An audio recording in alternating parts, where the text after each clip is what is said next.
The poker circuit has unicorns exploding from it. At least, that's what they want you to believe. C'est bullshit. This is the real circuit, a visual orgasm, Uncle, orgasm of trash cans, shit-stained hotel rooms, and your favorite poker faces. Mesdames et messieurs, en direct au Hôtel de Rio, je voudrais présenter the circuit. So I've been on the poker circuit since I got into it, since 2005, so it's almost 7 years. The life is the road. The road is the life. The circuit is the road. You know, life is the circuit. And as poker expanded in America because of the poker boom, and then it expanded internationally because of the international poker boom, there's more and more and more tournaments, and you can't take a few weeks off without having to go back on the road again.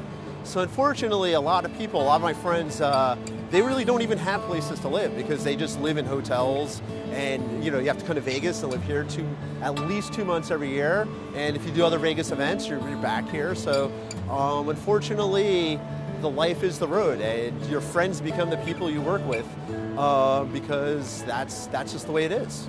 Now the problem with living life on the road is that there's good things and there's bad things about it. And the tough part is to try to find the balance, because you're really there to be, you know, as a poker media, you're there to be a reporter. You're supposed to report on the scene.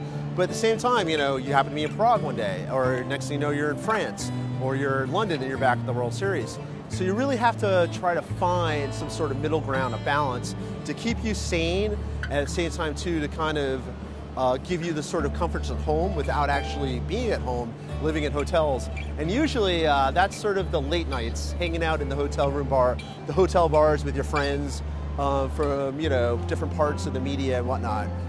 That's kind of the most normal sense of normalcy you'll get, is to kind of see your friends at the end of the night.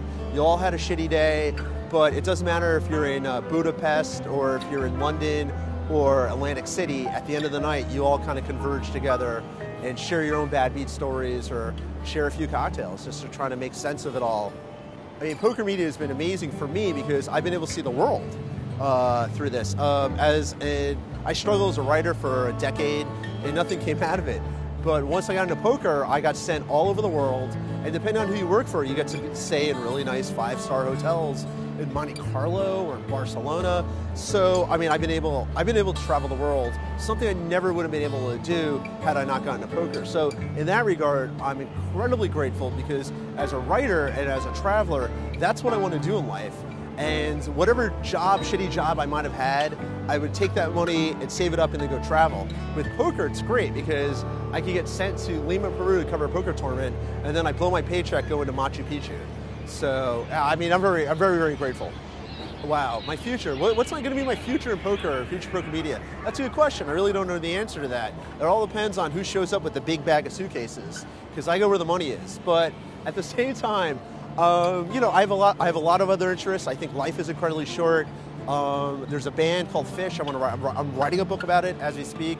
I have 2 or 3 other novels in my head that I have to get out. So the tough part is being on the circuit all the time. I don't have chunks of unfettered time to write. So it's one of those things, I really have to make a decision in the upcoming months. So I want to take off 6 months or a year, or take a sabbatical to work on my own personal projects before I get back into poker. But again, if you show up with a big bag of cash, I will write anything you want about poker. But ideally, I think I could just come back maybe for the main event, or 2 or 3 really major tournaments over the year, and then the rest of the time I could devote to writing about other stuff. But again, it's a big question mark. Big bags of money.